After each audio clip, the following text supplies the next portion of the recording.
স্বাধীন বাংলাদেশে প্রথম জয়ের স্বাদ পেল বাংলাদেশ।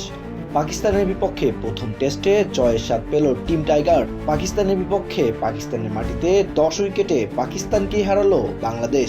2 ম্যাচ সিরিজের প্রথম টেস্ট খেলতে নেমে টসে জিতে ফিল্ডিংয়ের সিদ্ধান্ত নেয় বাংলাদেশ। টানা 2 দিন ব্যাট করে 448 রানের টার্গেট দিয়ে ডিক্লেয়ার করে টিম পাকিস্তান। পাকিস্তানের হয়ে সর্বোচ্চ 171 রান করে অপরাজিত থাকেন রেজওয়ান। জবাবে বাংলাদেশের মুশফিকুর রহিমের ব্যাটে 565 রানের পুঁজি করে টিম টাইগার্স। মুশফিকুর রহিম করেন 191 রান। বাংলাদেশ পায় 117 রানের লিড। 117 রান তাড়া করতে নেমে চতুর্থ দিনের শেষ সেশনে 1 উইকেট হারায় পাকিস্তান। জয়ের জন্য পঞ্চম দিনে বাংলাদেশের দরকার 9 উইকেট।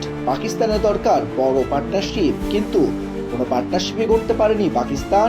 উল্টো সাকিব ও মিরাজদের অসাধারণ বলে 146 রানে অল আউট হয়ে যায় পাকিস্তান। বাংলাদেশের টার্গেট দাঁড়ায় 30 রান। 30 রানের ছোট্ট টার্গেটে নেমে জাকির হাসান ও সাদমানের ক্রিকেটীয় দক্ষতায় 10 উইকেটের জয় পায় টিম টাইগার্স। এই ম্যাচে ম্যাচ সেরা হয়েছেন 191 রান করা মুশফিকুর রহিম। তিনি তার ম্যাচ সেরার সমস্ত পুরস্কার ডোনেট করেছেন বাংলাদেশের বন্যায় আক্রান্ত অঞ্চলগুলোতে। Text report, Ronok Hasan, EM sports.